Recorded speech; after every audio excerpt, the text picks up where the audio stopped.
Noticentro 1, CMI. Buenas noches, bienvenidos a las noticias. Los siguientes son los 3 hechos más importantes de hoy en Colombia. Los embalses de generación de energía iniciaron la semana a la baja, ubicándose incluso por debajo del rango mínimo fijado por el operador del mercado, XM. La capacidad de estos embalses bajó a 49,98%, lo que obliga a una mayor participación de las plantas térmicas. Vamos a hablar más de esta noticia en nuestra emisión nacional a las 9 de la noche. La organización internacional que agrupa a las unidades de inteligencia financiera del mundo, conocida como el Grupo Egmont, suspendió definitivamente a Colombia por las filtraciones del presidente Gustavo Petro sobre el caso Pegasus. La entidad explicó en un comunicado que Colombia violó los compromisos de confidencialidad y divulgó de manera no autorizada información de unos de sus miembros, por lo que mantendrá la suspensión de Colombia y revisará el caso por si hay lugar a más medidas. Ampliación de esta noticia en nuestra emisión nacional a las 9 de la noche. No cesan los ataques de las disidencias de las FARC en contra de la fuerza pública. En el departamento de Nariño fueron hostigadas tropas del ejército por la estructura Franco Benavides de las disidencias al mando de alias Iván Mordisco. Hubo combates en respuesta a ataques con drones cargados con explosivos. Una civil murió y 2 militares quedaron heridos en el marco de estos enfrentamientos. Hablaremos más de esta noticia en nuestra emisión nacional a las 9 de la noche. Las siguientes son las noticias más importantes del mundo hoy. Israel bombardea Líbano, provoca más de 500 muertos y un éxodo masivo de civiles. Donald Trump baja el tono y asegura que si pierde la elección con Kamala, no volverá a presentarse como candidato. Encuesta nacional en Estados Unidos revela que Kamala Harris le saca 5 puntos de ventaja a Trump. Se agudiza la crisis energética de Ecuador por la sequía. Aumentan racionamientos de luz a 11 horas diarias. Biden anuncia controles y restricciones a los carros eléctricos chinos. Papa Francisco suspende su agenda de audiencias y reuniones por una fuerte gripa. Casi 500 personas han muerto por la ola de bombardeos de Israel en el sur del Líbano. Los ataques también han provocado un éxodo masivo en ese país. Al menos 500 personas murieron y otras 1.650 han resultado heridas en una ola de bombardeos israelíes contra el sur del Líbano. Esto en medio de una escalada sin precedentes entre el Estado judío y el grupo chií libanés Hezbollah. Por su parte, el primer ministro israelí Benjamin Netanyahu decretó estado de situación especial en el país ante posibles nuevos ataques de Hezbollah. אני רוצה להעביר את מדינות ישראל. אנחנו לא מחכים לאיום, אנחנו מקדימים אותו. בכל מקום, בכל זירה, בכל עת. אנחנו מחסלים בכירים, מחסלים מחבלים, מחסלים טילים, ועוד ידנו נטויה. מי שמנסה לפגוע בנו, אנחנו פוגעים בו וביתר שאת. Ahora el gobierno libanés anunció que ha activado por el momento un completo plan nacional de emergencia para asistir al número considerable de personas que se están desplazando en diferentes zonas del Líbano tras los masivos bombardeos, al tiempo que Estados Unidos va a enviar tropas adicionales a Medio Oriente tras la escalada del conflicto entre Israel y Hezbollah. En Estados Unidos, el candidato presidencial Donald Trump descarta volver a postularse a la Casa Blanca si el 5 de noviembre es derrotado. El republicano Donald Trump, quien aspira a regresar a la Casa Blanca, en una entrevista aseguró que no se postulará nuevamente a la presidencia de los Estados Unidos si pierde las elecciones del 5 de noviembre. No, I don't. No, I don't. I think that will be it. I don't see that at all. I think that hopefully we're going to be successful. Y es que Trump enfrenta una reñida carrera contra la vicepresidenta demócrata Kamala Harris, con encuestas que muestran que ambos están empatados en estados claves, que probablemente serán decisivos para determinar el ganador, incluso cuando Harris ha comenzado a ascender en las encuestas a nivel nacional. Y una nueva encuesta electoral señaló que la candidata presidencial del Partido Demócrata, Kamala Harris, ganó en preferencia a nivel nacional con una intención de voto de 49% frente al 44% de Donald Trump. A 42 días de las elecciones presidenciales en los Estados Unidos, según una nueva encuesta nacional de NBC News, encuentra que Kamala Harris tiene una ventaja de 5 puntos sobre el expresidente Donald Trump entre los votantes registrados, del 49% frente a un 44% dentro del margen de error. El sondeo muestra la favorabilidad que Harris le ha dado al Partido Demócrata desde que asumió la candidatura presidencial, afirmando que desde julio ha aumentado 16 puntos, el mayor aumento para cualquier político en las encuestas de NBC News desde la posición del entonces presidente George Bush. La demócrata también tiene la ventaja sobre Trump en ser vista como competente y eficaz, así como tener la salud mental y física para ser presidenta. Aún así, a Trump lo ven más competente para tomar decisiones frente a la economía, la inflación y la migración, aunque esas ventajas son menores de cuando el presidente Joe Biden todavía estaba en la contienda. El sospechoso de intentar asesinar al expresidente Donald Trump en Florida redactó una carta confesando sus planes y afirmando que lo hizo lo mejor que pudo y que lamentaba haber fallado. La Fiscalía de los Estados Unidos reveló que el hombre detenido como sospechoso de intentar asesinar al expresidente y al actual candidato republicano Donald Trump el pasado 15 de septiembre en un campo de golf de Florida detalló sus planes en una carta escrita a mano, en la que además reconoció que quería cometer el crimen y lamentó haber fallado. El mensaje detalla que el sospechoso Ryan Wesley Roth, quien compadeció este lunes ante un tribunal, reconocía con antelación que había planeado el ataque contra Trump y que además ofrecía $150,000 a quien pudiera completar el trabajo. Según la carta, el motivo del atentado fue que Trump acabó con las relaciones con Irán y que ahora Medio Oriente se ha desmoronado.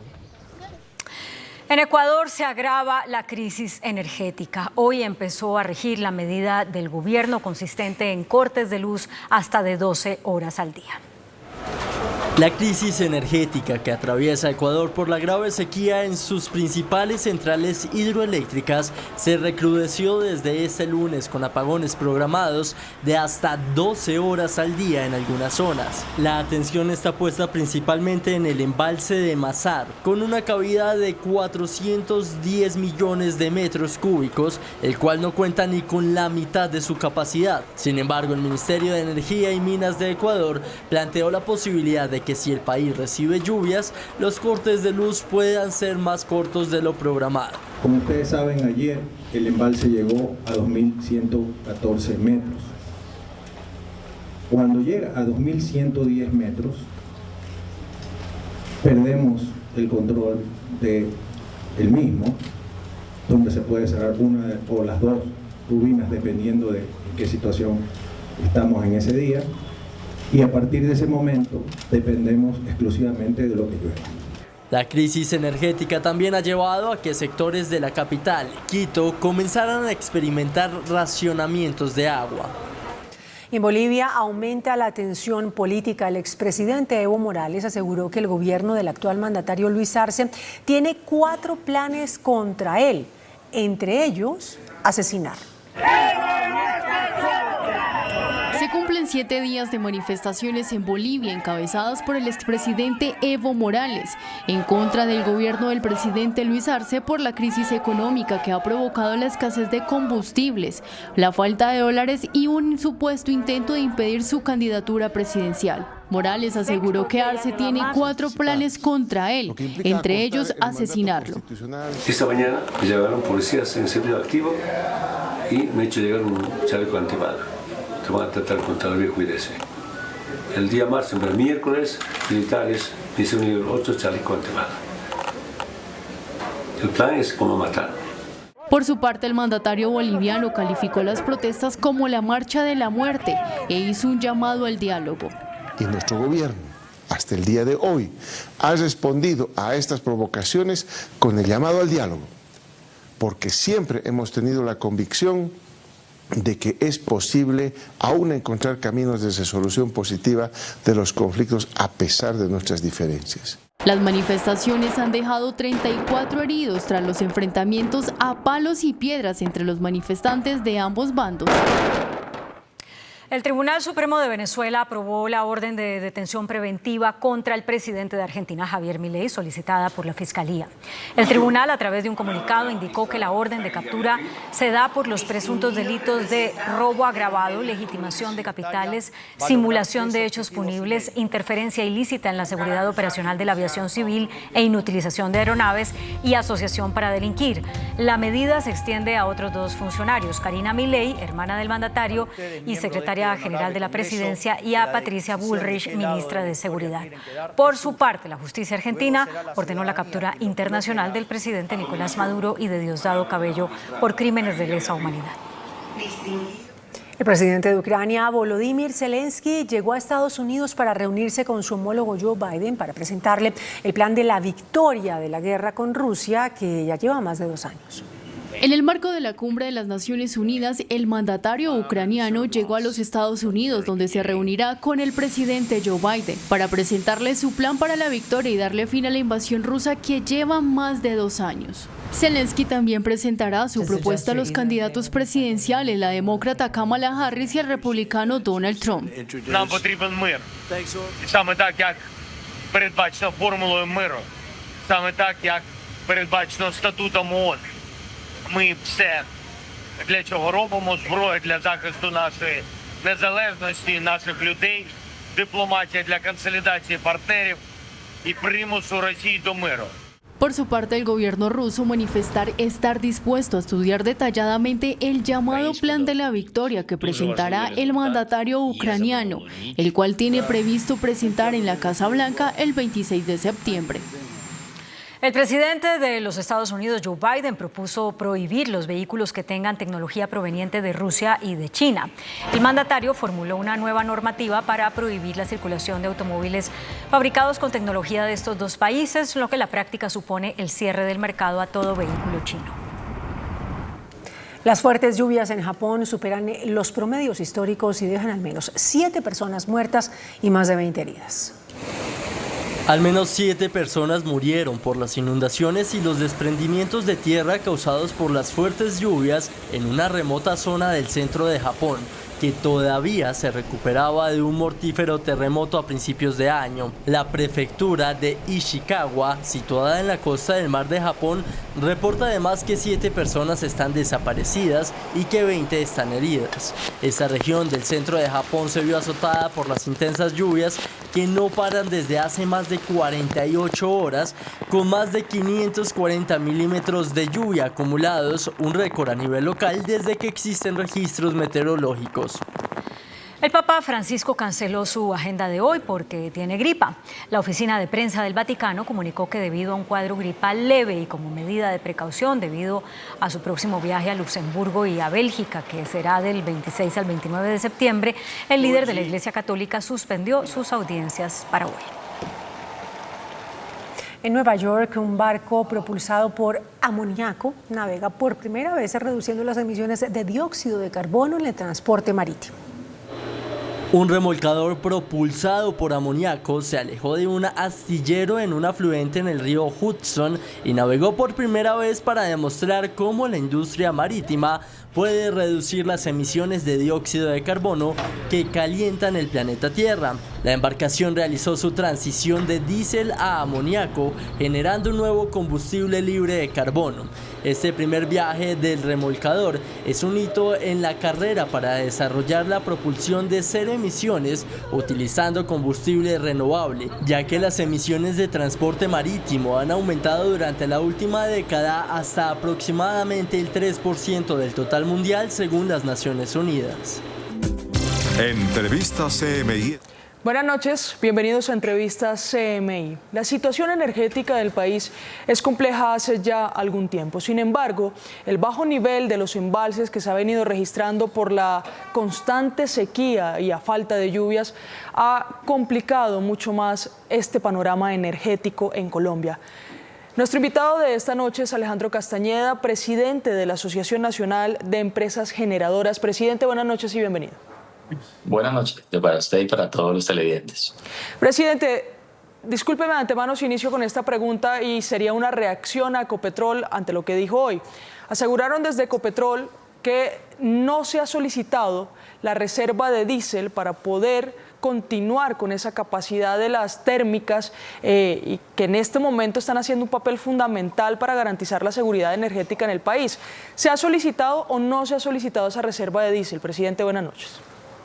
Buenas noches. Pues mira, la verdad es que sí, es decir, si uno se fija en cuánto ha sido la generación con combustibles líquidos, básicamente con diésel en los últimos días, esta ha estado del orden del 4% del total de lo que estamos consumiendo, de lo que estamos produciendo en el país. Entonces, en las últimas 2 semanas sí ha habido una generación con diésel.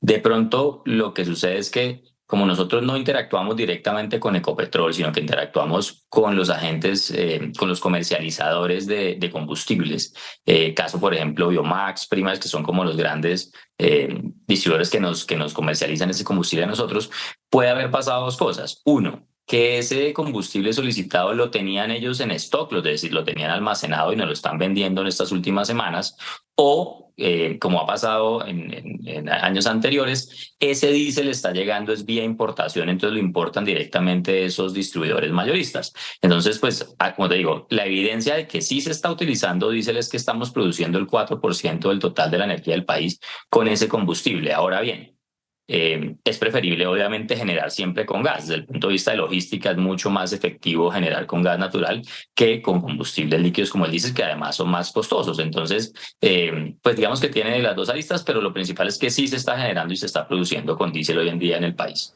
Claro, de hecho el mismo Ecopetrol ha decidido suspender o restringir ese suministro de gas vehicular para priorizar las térmicas.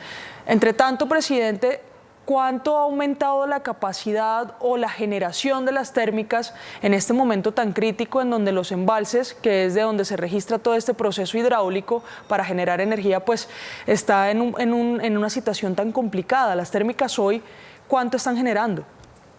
Pues mira, hoy en día los térmicos estamos produciendo más o menos el 35% del total de lo que consumimos, con diferentes combustibles, con gas natural, con carbón y, como lo mencionábamos anteriormente, con combustibles como el diésel.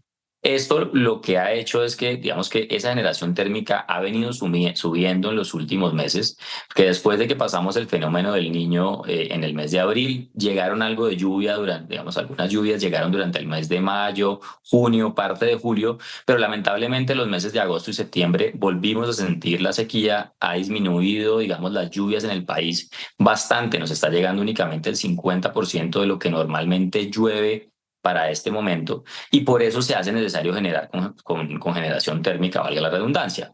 Como te decía, hoy en día estamos produciendo el 35% con generación térmica de lo que consumimos en el país y obviamente se espera que eso suba un poco más. Lo máximo que como térmicos podemos estar entregando es del orden de un 50-55% del total de lo que consumimos en el país. Entonces, pues digamos que ese es más o menos como el tema hoy. Estamos en un nivel de embalses bajo, estamos más o menos en el 49.9%, casi un 50% del nivel de los embalses, y lo que esperamos es que las lluvias lleguen en los próximos meses para poder seguir recuperando el embalse previo al verano normal que pasa en el país, que es entre los meses de diciembre y marzo. Entonces, esa es más o menos como la situación en la que está el sistema en este momento.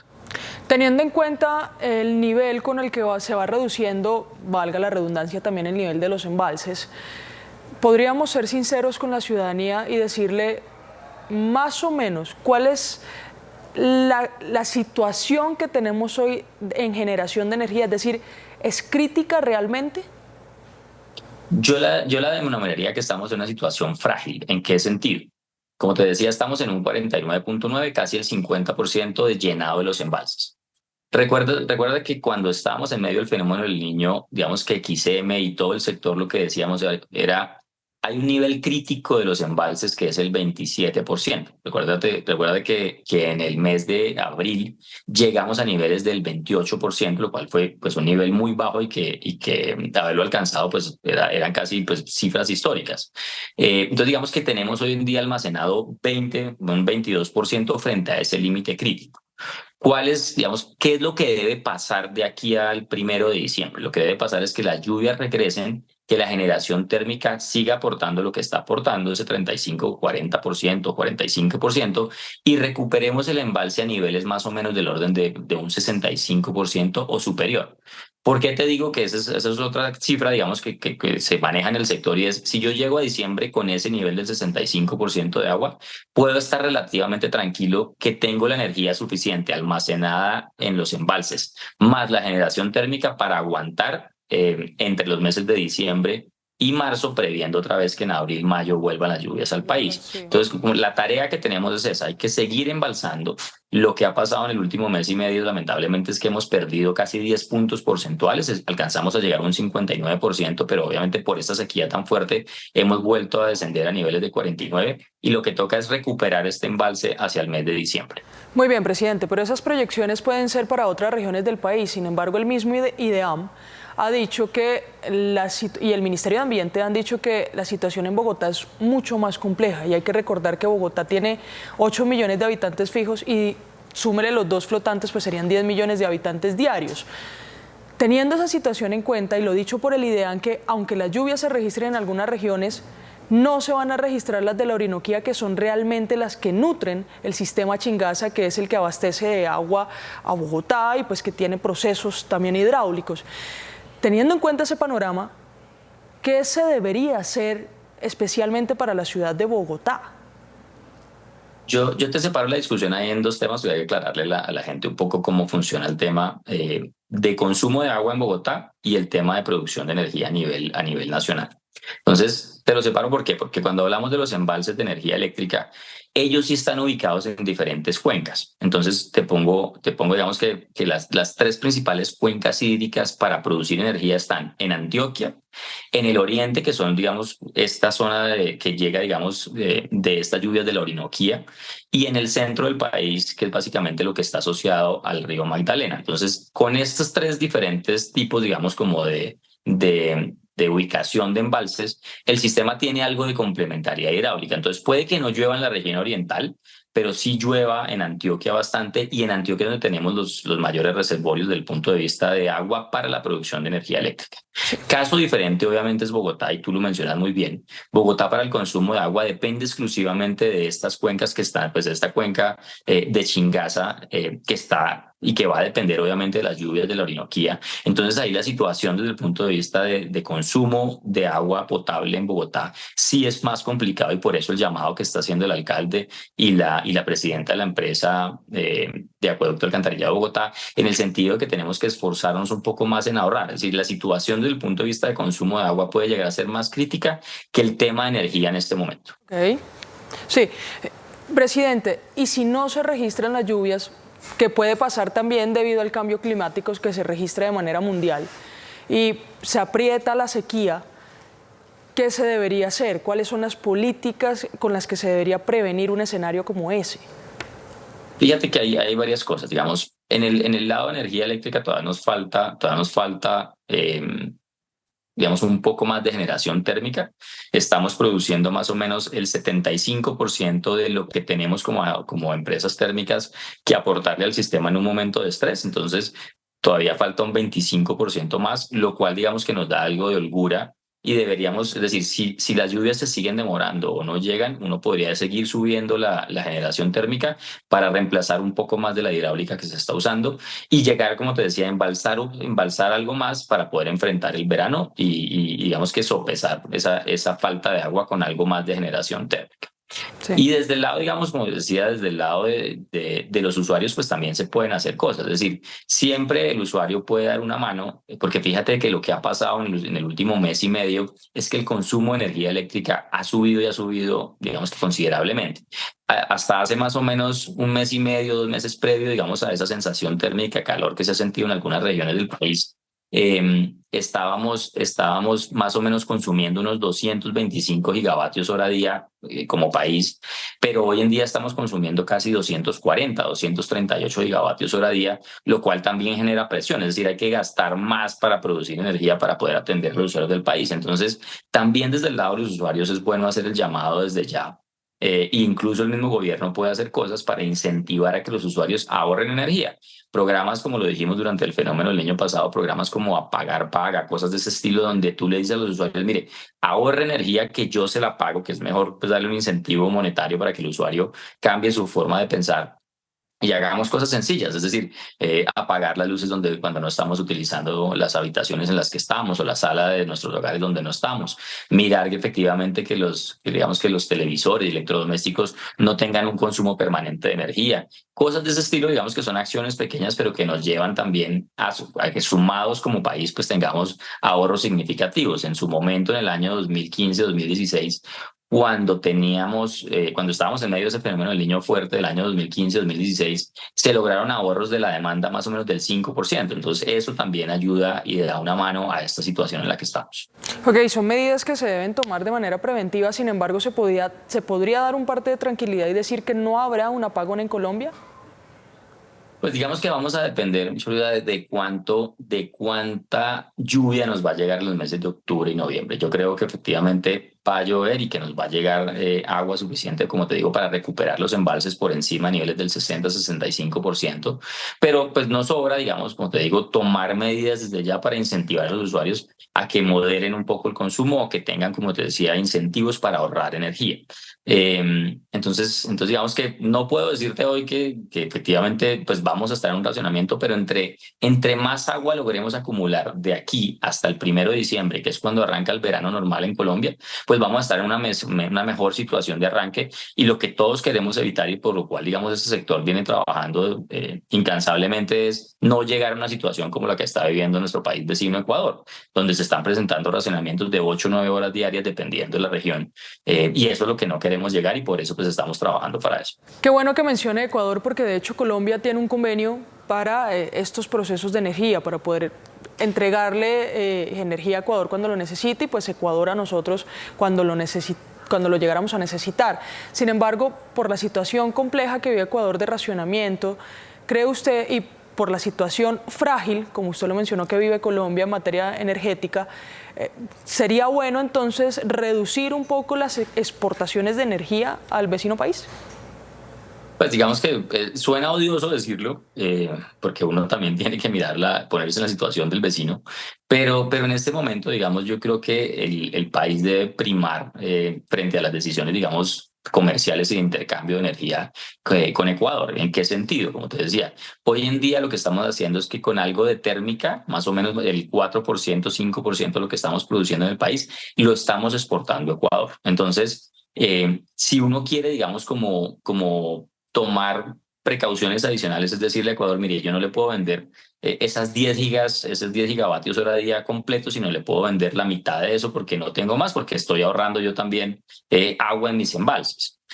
Como te digo, suena odioso el tema, pero yo creo que uno tiene que mirar primero su estabilidad y pues obviamente darle prioridad a su estabilidad energética en el país. Ok, esa puede ser una medida. Pongamos otro panorama, que las lluvias no lleguen ahora, sino que se extienda esta temporada seca y que necesitemos mucho más de la generación térmica. ¿Tienen la capacidad las generadoras térmicas y las herramientas, los insumos para poder, por supuesto, suplantar o ayudar a los procesos hidráulicos para garantizar la seguridad energética?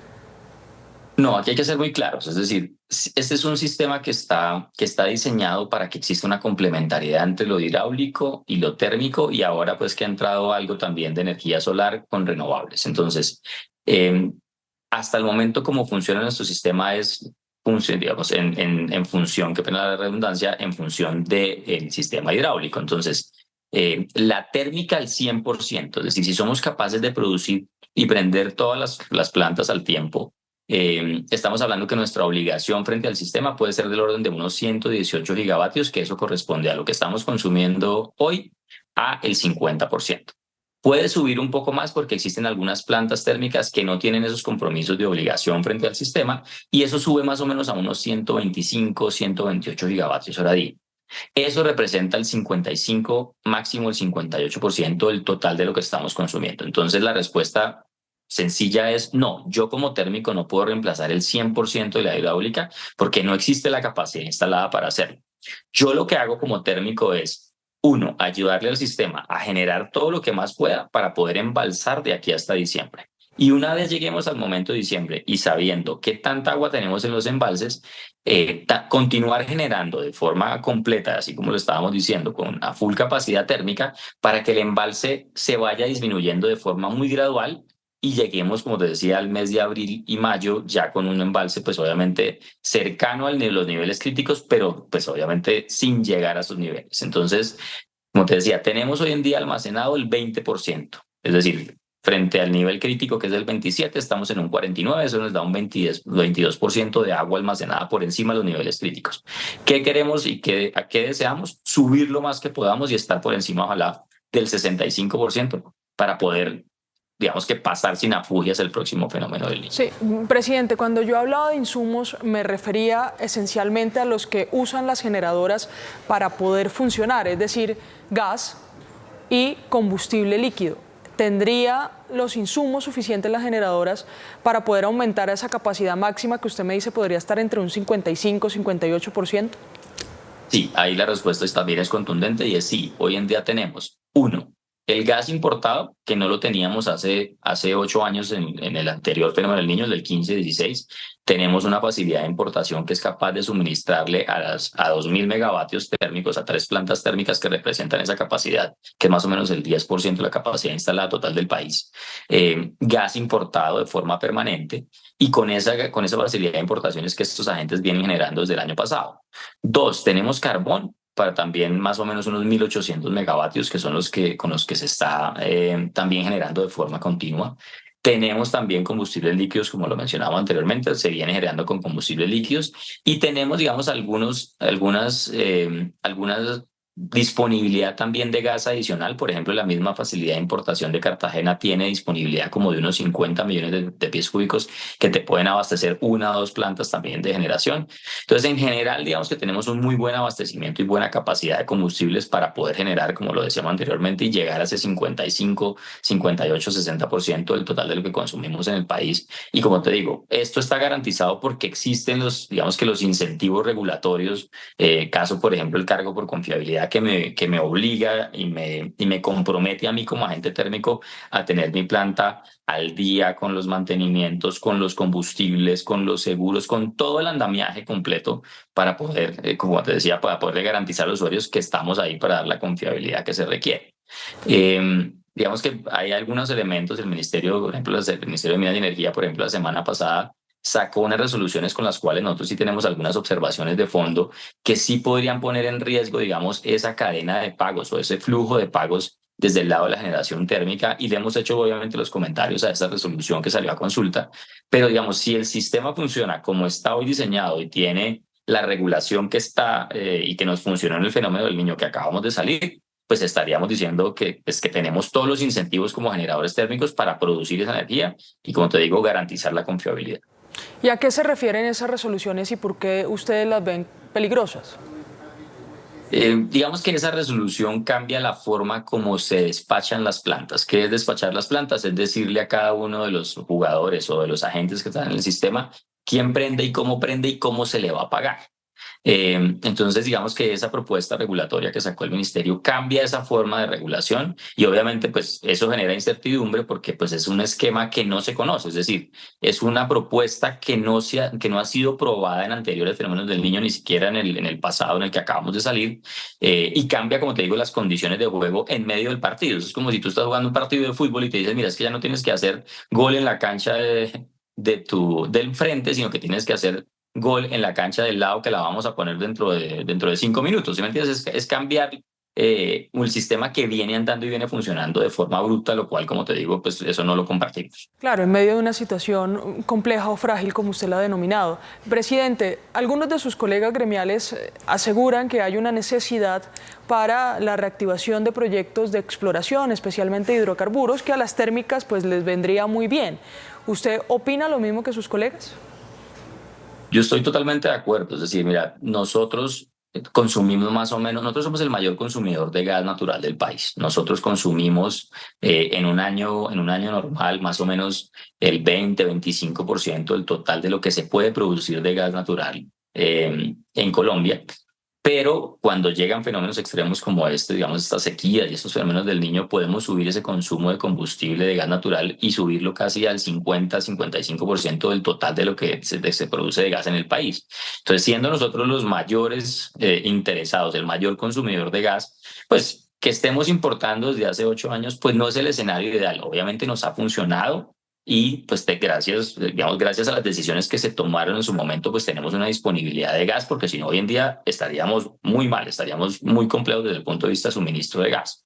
Entonces, pues esa facilidad de importación nos funciona en ese sentido. Pero digamos que lo que estamos viendo hacia adelante es que no nos podemos quedar en la importación, es decir, tenemos que reactivar la contratación, tenemos que mirar otras alternativas de producción de gas, caso fracking, caso gas metano asociado al carbón. Hay que mirar todas las alternativas para poder mantener un suministro de gas hacia adelante. ¿Y esto por qué? Porque es que es muy fácil a veces decir, mire, es que el gas no se necesita en la transición y por el contrario, lo que todos los gremios hemos dicho es que el energético de la transición es el gas. Digamos que es el combustible más amigable desde el punto de vista de transición y todo, digamos, cuando uno mira todas las agencias internacionales, los analistas internacionales dicen exactamente lo mismo. Por ponerte un ejemplo, fíjate que Alemania, después de haber hecho ese gran esfuerzo de moverse hacia energías renovables y cerrar sus plantas a gas, cerrar sus plantas nucleares, el año pasado, después de lo que vivió y del desabastecimiento que tuvo desde el punto de vista de producción de energía por las energías renovables, tomó una decisión y fue, yo necesito nuevamente expandirme en gas y vamos a dar incentivos para meter más o menos unos 15.000 megavatios de energía basado en gas. Entonces, el mensaje que damos nosotros como usuarios es mejor tener un autoabastecimiento, es mejor en lugar de ir al mercado internacional y depender de diferentes variables, poder tener gas disponible en Colombia es el mundo ideal y es la mejor situación que nos puede pasar como consumidores de este energético. Presidente, escuchándolo, todos estos esfuerzos, la importación de gas que va en aumento, los esfuerzos también que están haciendo en la generación de energía a través de las generadoras térmicas, todos estos esfuerzos podrían generar un aumento en la tarifa de energía en el país. Pues mira que eso es una muy buena pregunta y es algo que hay que aclararlo. Es decir, fíjate que de la factura que recibe un usuario en su vivienda, un usuario residencial, te lo voy a desglosar de esta forma. La generación, el componente de generación pesa entre un 35 y un 40% del total de lo que yo pago mensualmente. Cuando yo entro y miro qué compone esa generación, hay dos elementos allí. Uno, las compras en contratos, es decir, las comercializadoras y distribuidoras que me representan a mí como usuario van al mercado y consiguen contratos que esos contratos tienen precios, digamos que estables, precios fijos o precios estables. Y eso pesa dentro de ese componente de generación más o menos el 85%, es decir, estamos cubiertos más o menos en un 85%. El 15% restante sí tiene una exposición a bolsa, pero cuando yo ese 15% lo afecto por el 40%, al final del día la bolsa únicamente me pesa un 5%. Entonces te voy a poner el ejemplo extremo, que la bolsa sube de un mes a otro 500 pesos. Eso al final del día se vuelve 25 pesos que se van a ver reflejados en una factura que, digamos, por kilovatio hora, que hoy en día te puede estar costando 1.000 pesos, es decir, pues pesa eso, es 25 sobre 1.000 pesos. Digamos que no estoy minimizando el efecto, pero sí lo que espero es que no haya un efecto grande desde el punto de vista tarifario. Eso sí hay que decírselo al usuario. Digamos, ¿qué riesgo puede existir? Que existan algunos comercializadores y distribuidores, que lo hemos venido diciendo desde hace más de 1 año y medio, tienen que tener contratos de largo plazo que no hayan hecho la tarea y no se hayan contratado. Ahí sí puede haber un problema, porque esos usuarios sí pueden sentir efectos más grandes. Entonces, el promedio nacional está en eso, en el 15% de exposición a la bolsa, lo cual pesa el 5%. Entonces, fíjate que también desde el lado inflacionario, en el último reporte de inflación, lo que nos viene mostrando es que viene descendiendo la presión desde el lado de tarifas de energía eléctrica sobre el tema de inflación. Estamos en el mismo sentido que veníamos hablando. Lo que esperamos es que no afecte a los usuarios. Pues, presidente, esperemos que sea así porque sería muy complejo, especialmente para los habitantes de la costa que ya viven una situación muy complicada en materia de tarifa de energía en el país. Ahora bien, en todo este panorama, en donde se tienen que tomar medidas casi que de inmediato para evitar la afectación a la seguridad energética, a las tarifas y todo esto. ¿Cuál ha sido la función de la CREC o no ha sido? Pues hasta el momento digamos que la CREC ha dejado que el mercado funcione, es decir, no ha tomado ninguna decisión. ¿Qué le faltaría a la CREC? Uno, le falta pues, sacar un programa de ahorro donde, como te decía, incentivemos a los usuarios a que tengan una disminución en su consumo. ¿Qué más faltaría? Ahorita que mencionabas tú el tema de la región Caribe. Fíjate que faltan dos cosas importantes. Uno, el tema de la opción tarifaria, que bueno, ya el gobierno dijo que sí iba a eliminar la opción tarifaria, entonces ahí los usuarios de la costa, particularmente en aire, van a sentir una rebaja de ese componente de distribución porque ya el gobierno dijo no se va a seguir pagando la opción tarifaria. ¿Qué falta? De los recursos, por ejemplo, que se habían anunciado por parte de Findeter para las distribuidoras comercializadoras, hasta el momento no se ha podido sacar ese proyecto de ley que tiene la condonación de esos recursos que se les dieron o que se les están entregando a los distribuidores comercializadores para disminuir tarifas también en la opción tarifaria o en pérdidas. Entonces, ahí también falta hacer eso por parte del gobierno. Y digamos que desde otro lado, mantener, por ejemplo, los pagos. Eso es muy importante. Presidente, pues muchas gracias por estas claridades y por tomarte el tiempo de explicarlas en un momento tan complejo como este. Que tengan muy buena noche. A ustedes muchas gracias por la invitación, muy amables. Una buena noche para todos. Y a ustedes, queridos televidentes, los invitamos a continuar aquí en Noticentro 1, CMI. Embalses caen por debajo del 50%. Nivel está por debajo de los mínimos históricos. Térmicas no pidieron diésel para operar en temporada seca, alerta Ecopetrol. Sanciones por derroche de agua en Bogotá arrancan en 437,000 pesos. Ministro de Defensa confirma información sobre plan para atentar contra el presidente. Encuentro entre el presidente Petro y el secretario de la ONU, Antonio Guterres. Colombia suspendida de Organización Internacional de Unidades de Inteligencia Financiera por filtrar información reservada. Redada contra el tráfico de migrantes. Capturan registrador en el Cesar. Diálogos con la Segunda Marquetalia arrancan en Cuba en octubre.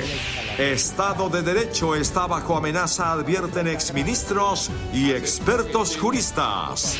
Superintendencia de Salud garantiza atención médica de personas trans. Gremios lanzan reparos contra proyecto de presupuesto y reforma tributaria. Se desploma el recaudo de impuestos en agosto. Ministra de Trabajo denuncia plan para frenar aprobación de reforma laboral. Iniciamos nuestra segunda hora de noticias. El nivel de los embalses generadores de energía cayó por debajo del 50%, lo que a su vez es por debajo de los mínimos históricos reportados para esta época del año, según reveló XM, administrador del mercado de energía en Colombia. Los embalses de generación de energía iniciaron la semana a la baja, ubicándose incluso por debajo del rango mínimo fijado por XM, operador del mercado. De esta manera, la capacidad de dichos embalses bajó a 49,98%, mientras los aportes hídricos registran 60% día. Septiembre sigue presentando los niveles más bajos de lluvias para este mes en su promedio histórico. Estamos por debajo del nivel mínimo de la senda de seguimiento de los embalses.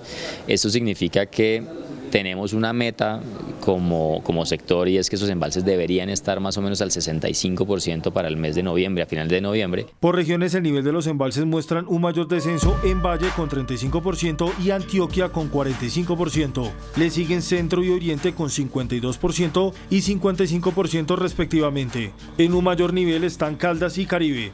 Los embalses de Prado en el departamento del Tolima y Troneras en Antioquia registran mínimos históricos en su capacidad.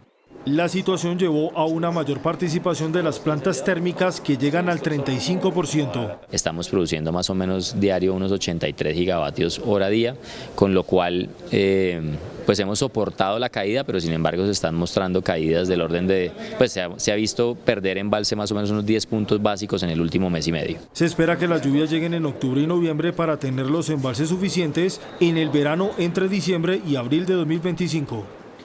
Por su parte, el vicepresidente comercial y de mercadeo de Ecopetrol, Felipe Trujillo, advirtió que las térmicas no han realizado pedidos de diésel para generar energía ante el bajo nivel que registran los embalses.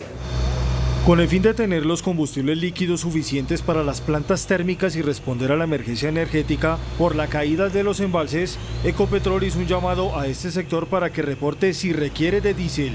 La petrolera necesita de la información, ya que si no cuenta con el combustible necesario, se tiene que importar y eso requiere mínimo de 10 días. Para ver si el diésel de producción nacional es suficiente o se requiere diésel importado. Lo más importante es asegurar que el país cuente con el suministro del combustible que se necesita.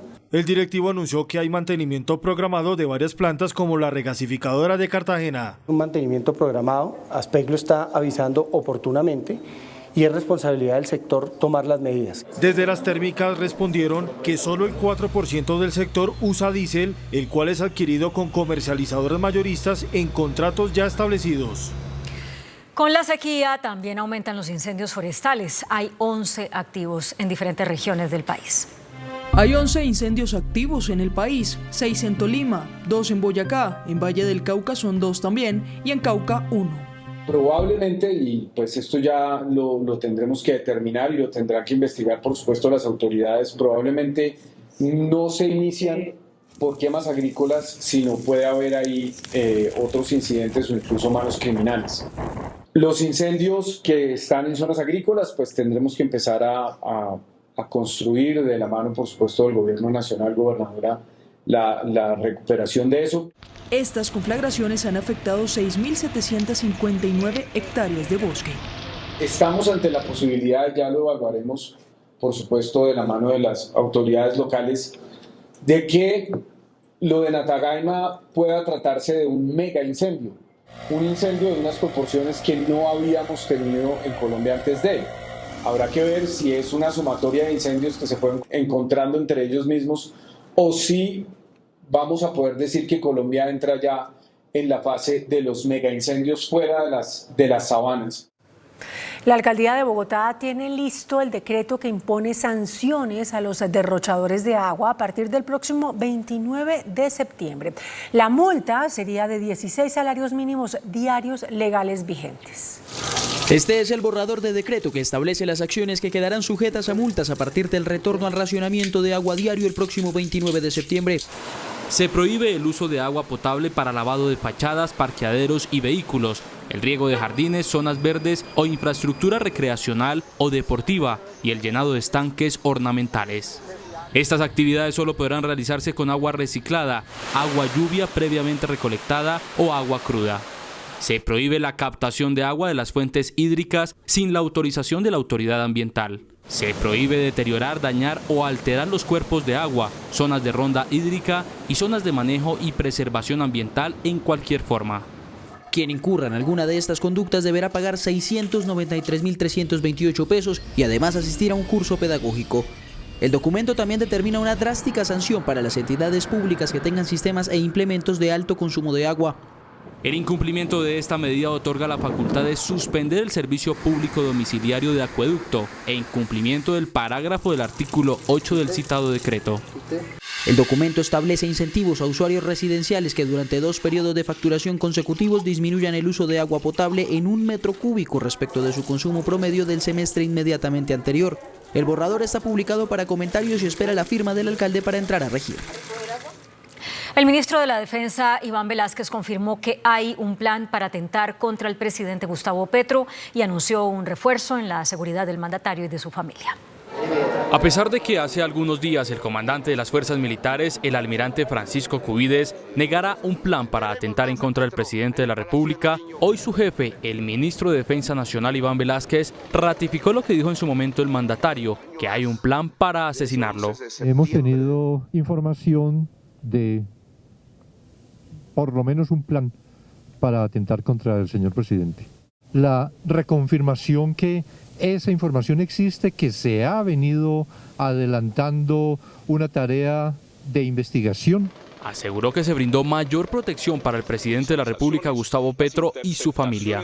Es de nuestra preocupación y nuestra atención la situación de seguridad parte del señor presidente informaciones que se han recibido respecto de posibles atentados en su contra.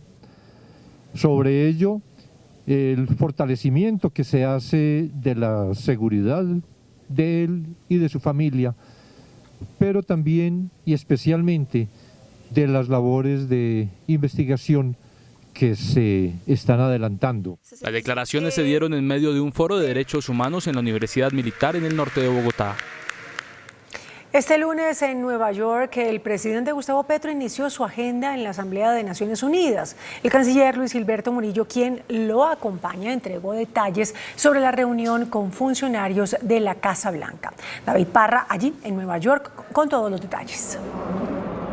Hola, ¿qué tal? Un cordial saludo, muy buenas noches. Pues le cuento que avanza la agenda del presidente Gustavo Petro en la ciudad de Nueva York en el marco de la Asamblea General de las Naciones Unidas. Hoy el presidente Gustavo Petro se reunió con el secretario general de las Naciones Unidas, Antonio Guterres, con quien habló sobre los detalles de la COP16, pero también de un plan de choque para implementar los acuerdos de paz. Por su parte, el canciller Luis Gilberto Murillo entregó detalles de lo que fue su reunión con altos funcionarios del gobierno de Joe Biden sobre la seguridad del presidente Petro.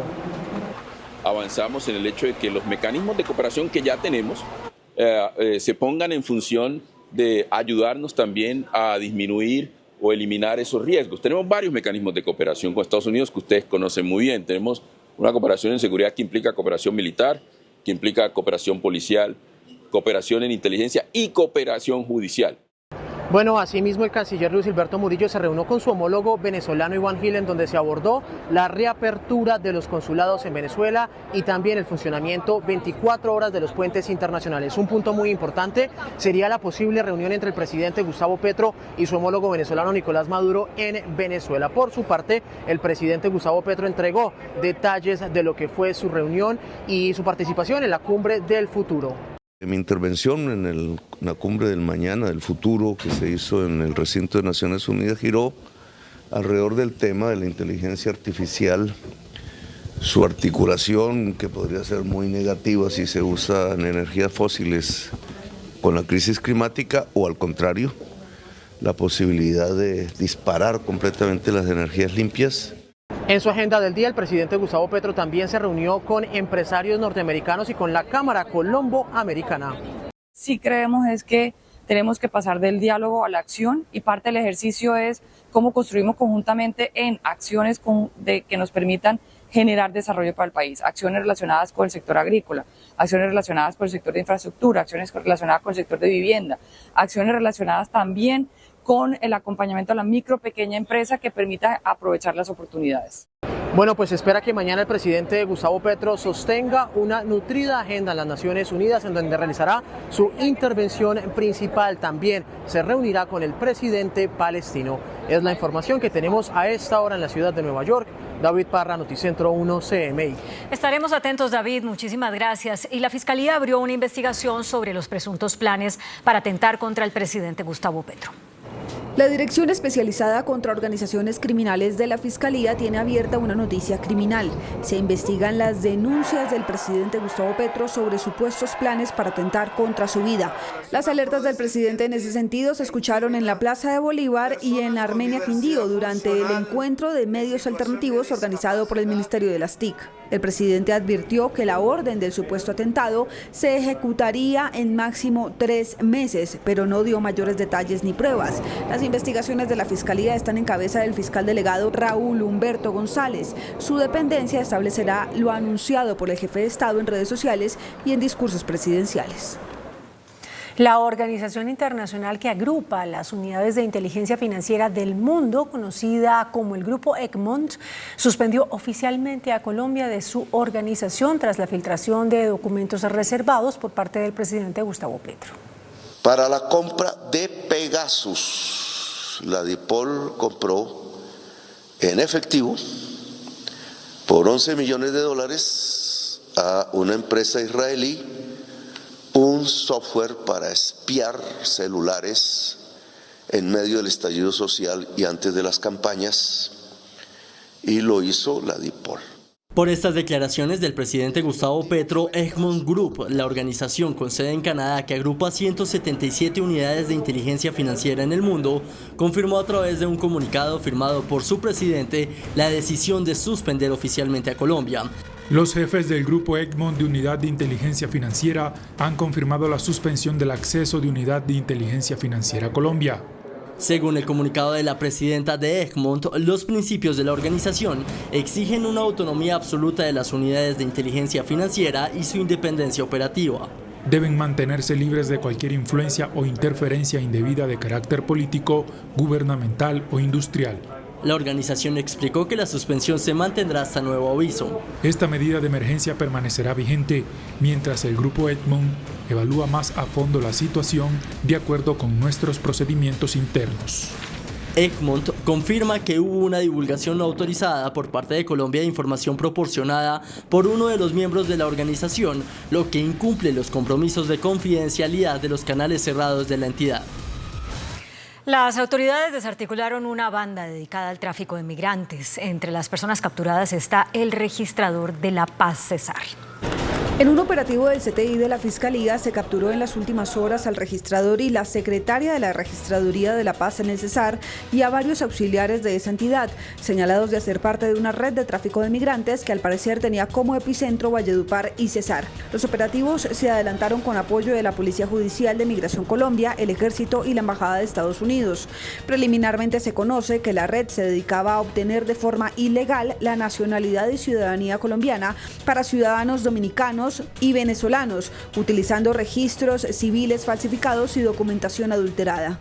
Estos migrantes eran enviados a Norteamérica y Europa utilizando documentos falsos tales como registros civiles y cédulas colombianas. El operativo resultó en la captura de 9 personas involucradas. Según la registraduría, se han cancelado en lo corrido del año 1.038 cédulas de ciudadanía por falsa identidad, en su mayoría los ciudadanos de nacionalidad dominicana, venezolana y ecuatoriana, que fueron obtenidas de manera fraudulenta para tramitar pasaportes, salir del país o cometer delitos. En Nariño, disidencias de las FARC atacaron a militares usando drones con explosivos y ráfagas de fusil. Una mujer murió y 2 militares resultaron heridos. No cesan los ataques por parte de las disidencias al mando de alias Iván Mordisco en el departamento de Nariño en contra de la fuerza pública. Mediante drones cargados con explosivos, atacaron a diferentes unidades del Ejército Nacional. Unidades militares del Batallón de Operaciones Terrestres número 14 fueron atacadas por la estructura residual Franco Benavides con artefactos explosivos lanzados desde sistemas aéreos no tripulados, drones, así como con ráfagas de fusil y ametralladora en zona rural de los municipios de Policarpa y Cumbitara, departamento de Nariño. En respuesta de las autoridades, hubo combates específicamente en área rural de Policarpa. En medio de los enfrentamientos, una mujer civil de esta población falleció. Otros 2 militares resultaron heridos. En medio de los combates registrados en zona rural de Policarpa, habitantes del sitio informaron a los soldados sobre la muerte de una mujer pobladora del lugar, quien habría sido víctima del ataque indiscriminado perpetrado por la estructura residual Franco Benavides. Según cifras de las fuerzas militares en el departamento de Nariño, solo este año ya se han presentado 32 ataques con drones cargados de explosivos. Un segundo ciclo de diálogos con las disidencias de la Segunda Marquetalia adelantará el gobierno en Cuba. Iván Márquez, máximo cabecilla de ese grupo armado, tendría acceso a algunos beneficios antes del inicio de la mesa. El jefe de la delegación del Gobierno Nacional en las conversaciones de paz con la Segunda Marquetalia, Armando Novoa, afirmó que existe una intención de la Casa de Nariño para que Iván Márquez, líder del grupo armado, participe en el segundo ciclo de diálogos que se llevará a cabo en La Habana, Cuba. Iván Márquez es el jefe máximo de la Segunda Marquetalia. La posibilidad de la instalación de esta mesa se originó en una declaración firmada por el jefe de la política de paz del gobierno, Oti Patiño, que se suscribió con él. Al pueblo colombiano hay que decirle que no hay que desfallecer. Todo lo que sea por la paz, por los cambios hay que hacerlo, hay que luchar, eso no es fácil. La paz tiene muchos enemigos y todo el mundo sabe que hay enemigos muy poderosos de la paz, de los cambios, y hay que lucharla, la paz hay que lucharla. Como temas principales para el próximo encuentro estará el desescalamiento integral del conflicto y los protocolos de funcionamiento de la mesa como tal. Comenzaron a llegar los grupos de operaciones especiales del Ejército y la Policía a Cali para reforzar la seguridad de la cumbre ambiental de la COP16, que se desarrollará a finales de octubre. Inician los primeros traslados para la COP16 que iniciará el 21 de octubre en la ciudad de Cali, en Valle del Cauca. Fuerzas de seguridad blindarán las zonas urbanas y rurales de la ciudad colombiana. Las fuerzas militares iniciaron el envío de tropas a esta región del país. En las últimas horas fueron 500 miembros del Ejército Nacional, especialmente de Fuerzas Especiales, los que salieron hacia esa región del país. Las medidas se han tomado luego de que una facción del Estado Mayor Central, la principal disidencia de la guerrilla de las FARC de alias Iván Mordisco, manifestara en un mensaje en sus redes sociales, abro comillas, la COP16 fracasará aunque militaricen con gringos la ciudad, cierro comillas. Serán un total de 11.000 soldados del ejército que estarán desplegados en distintas áreas de la ciudad, 500 miembros de la Fuerza Aérea para apoyar la vigilancia y se realizarán acciones coordinadas con la Policía Nacional. El Estado de Derecho enfrenta grandes amenazas, eso aseguraron juristas al referirse de nuevo a una posible constituyente. No obstante, dijeron que esto sería solo un distractor político. En medio del foro por los 130 años de la Academia Colombiana de Jurisprudencia, el exprocurador Fernando Carrillo lanzó fuertes críticas al presidente Gustavo Petro por sus propuestas para adelantar una constituyente. Estamos frente a grandes amenazas, eso es indiscutible, como nunca se habían vivido, precisamente porque vienen de adentro, porque son golpes de Estado en cámara lenta. La política populista se toma las constituciones para destruir las constituciones. El constitucionalista Juan Manuel Charri señaló que el presidente estaría usando la figura del constituyente primario como un distractor político. Hacer coqueteos, digamos, a la figura teórica del constituyente primario me parece que son distractores políticos. En el mismo sentido, el expresidente de la Corte Constitucional, Alejandro Linares, dijo que dicho planteamiento se ha venido usando con propósitos políticos, mientras que el exministro Juan Camilo Restrepo dijo que prenden las alarmas las palabras del presidente de la Corte Constitucional, José Fernando Reyes, este fin de semana, cuando dijo que las decisiones judiciales no se están cumpliendo. Cuando el Ejecutivo empieza a desconocer, a desconceptuar o a incumplir lo que dicen los jueces, pues entonces no hay ninguna estabilidad jurídica ni ninguna estabilidad económica en el país. Sobre las conversaciones con el ELN, dijo que el gobierno hizo bien al suspender los diálogos por los incumplimientos de esa guerrilla que no daban otra salida. El presidencialismo en América Latina está ganando cada vez más poder en detrimento de las otras ramas del poder público. Eso lo advirtió el registrador nacional Hernán Penagos en una conferencia sobre gobernanza realizada en la Asamblea General de las Naciones Unidas. Sin mencionar un país específico al intervenir en la Asamblea número 79 de las Naciones Unidas. En el foro sobre gobernanza y desarrollo, el registrador nacional hizo una advertencia sobre el aumento de poderes del presidencialismo en el continente. Hay que abrir un debate sobre los sistemas presidenciales, no para decir que haya que cambiarlos, ni más faltaba, solo para ajustarla de pronto, o ajustarlos más bien a unas justas proporciones que deriven en mayor equilibrio de poderes públicos y mayor independencia de las otras ramas del poder público. Agregó el registrador que los órganos electorales, como el que él preside, han ido perdiendo autonomía también en América Latina. Uno de los principales riesgos que hoy se evidencia en Latinoamérica y cada vez transita por un país, otro país y otro país, tiene que ver con la autonomía de las autoridades electorales. Esa autonomía de las autoridades electorales hoy día se ha venido perdiendo un poco. El registrador intervino en un foro donde participaron también la expresidenta de Costa Rica, Laura Chinchilla, y la ministra de Asuntos Multilaterales de Colombia, Candia Obeso. La Superintendencia de Salud emitió una circular en la que ordena a los actores del sistema a garantizar la atención en salud de la población trans. A través de una circular, la Superintendencia de Salud ordenó a EPS, IPS y gestores farmacéuticos garantizar los servicios de salud para la población trans, incluidos menores y adolescentes. El superintendente aclaró que la directriz se da en sintonía a lo ordenado por la Corte. Todo esto se hace en un marco constitucional, en un marco de sentencias que da la Corte, en leyes existentes. No inventa ni autoriza ningún tipo de procedimientos, tanto quirúrgicos como químicos, para nadie, y menos obviamente para niños, niñas y adolescentes. Hay que recordar, sí, que la Corte Constitucional en la sentencia T218 de 2022 habla del respeto a la identidad de género de los menores. El documento habla de una garantía en acceso al sistema de salud, medicamentos, monitoreo, acompañamiento psicológico, entre otros. La plenaria del Senado elegirá el miércoles 2 de octubre al Procurador General de la Nación. Hoy quedó definido el cronograma para escoger al sucesor de Margarita Cabello en el Ministerio Público. Notificarle esa... El presidente del Congreso de la República, Efraín Cepeda, reveló hoy la resolución mediante la cual se fija el cronograma para la elección de Procurador General de la Nación. Mañana, los 3 postulados, Luis Felipe Henao por parte del Consejo de Estado, Germán Barón por la Corte Suprema de Justicia y Gregorio Orjach por parte del presidente de la República, deberán presentar sus hojas de vida a la Comisión de Acreditación. Posteriormente, y de aquí al miércoles 2 de octubre, será la elección. Allí, ese mismo día, ante la plenaria del Senado de la República, deberán presentar el informe sobre por qué quieren ser procurador y merecen serlo. Hasta la fecha, Gregorio Orjach ya cuenta con el apoyo de los partidos de la U, Conservador, Liberal, Comunes, En Marcha, ASI y Mira. El pacto histórico también lo respaldará. Es el virtual elegido para reemplazar en el cargo a Margarita Cabello. El Ministerio de las Tecnologías de la Información suspendió la licitación del millonario proyecto de escuelas digitales. Según la cartera, varios oferentes afirmaron que se podría incumplir el contrato debido a la falta de tiempo con la que se intentaba ejecutar el proyecto este año. La licitación se aplazó para el 2025. Más de 2 millones de habitantes de Barranquilla y Soledad se encuentran a esta hora sin servicio de agua potable. Esto por una falla técnica en el sistema de Transelca.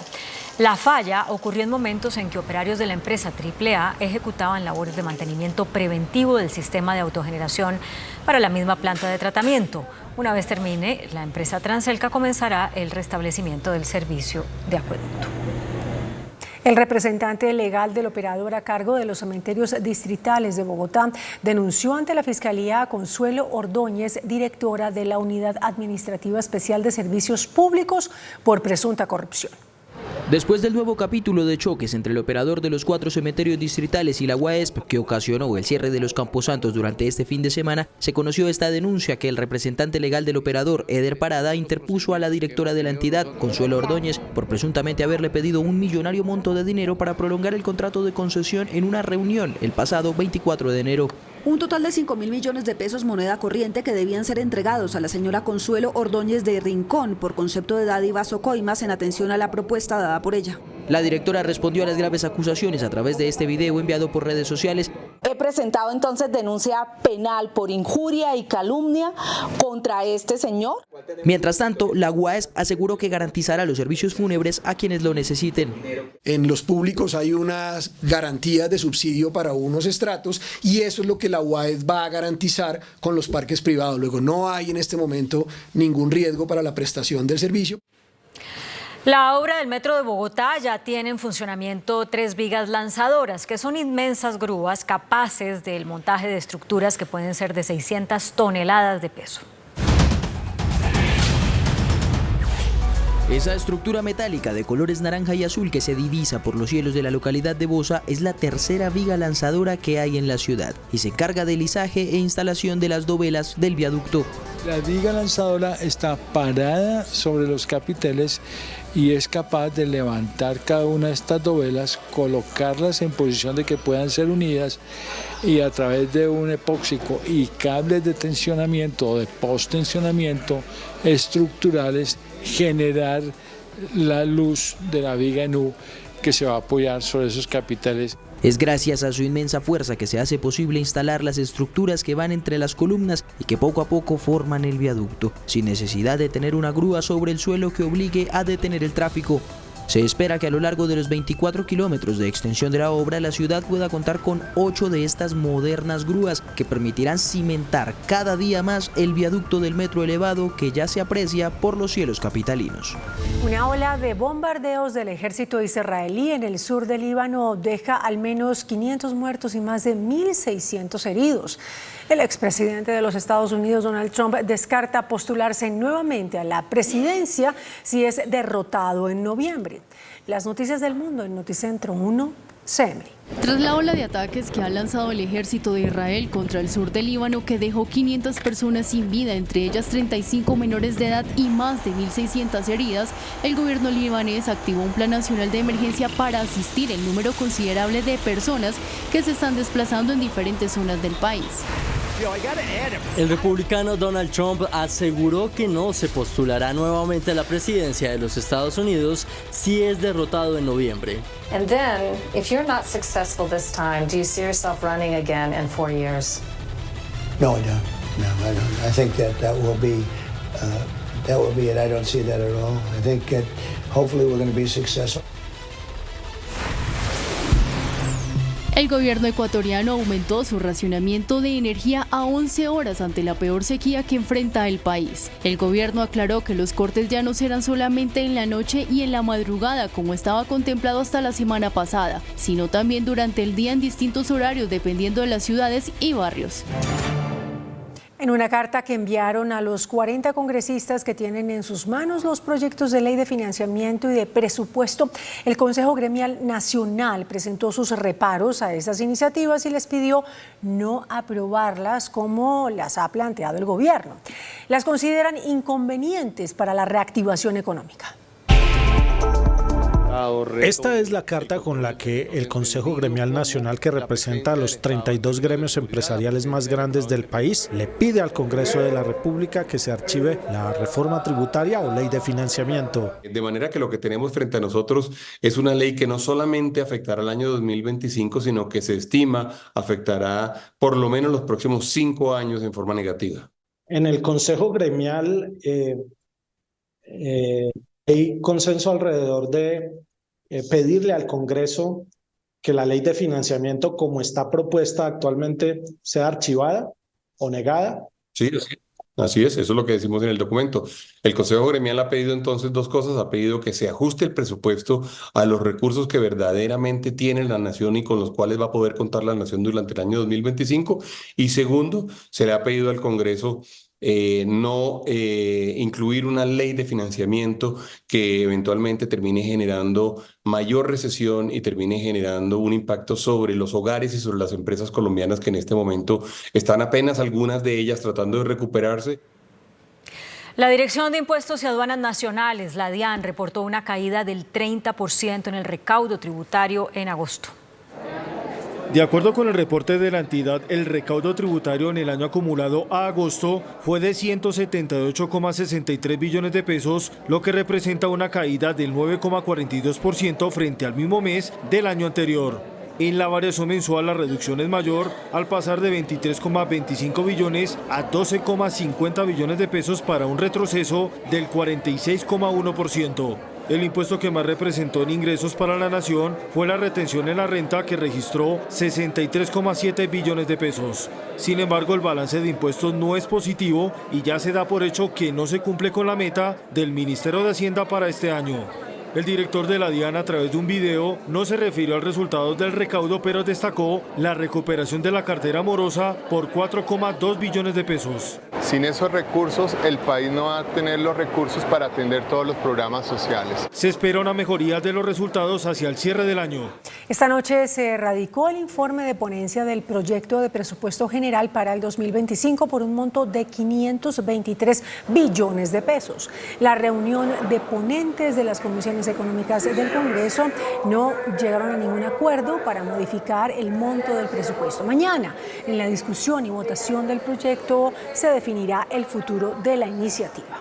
La ministra del Trabajo, Gloria Inés Ramírez, denunció lo que llamó jugaditas para entorpecer la discusión de la reforma laboral. Esto luego de que fueran radicados nuevos impedimentos que impidieron avanzar con la discusión del proyecto.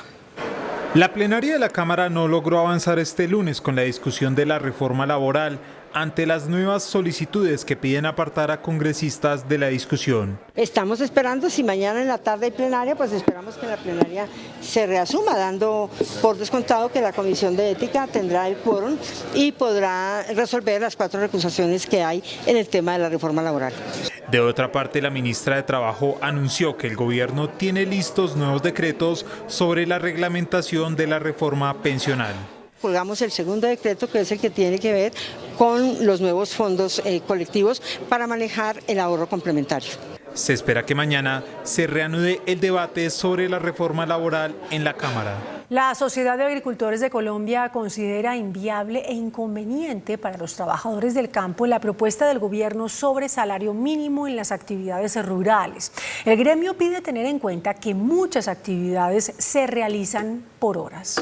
Así como hay trabajadores... Este es el mensaje del presidente de la Sociedad de Agricultores a la ministra de Trabajo, con una dura crítica a la reforma laboral que impediría la contratación de mano de obra por horas. Comete un gran error la ministra del Trabajo al desconocer que hay trabajadores rurales que trabajan por horas y ella dice que es precarizar.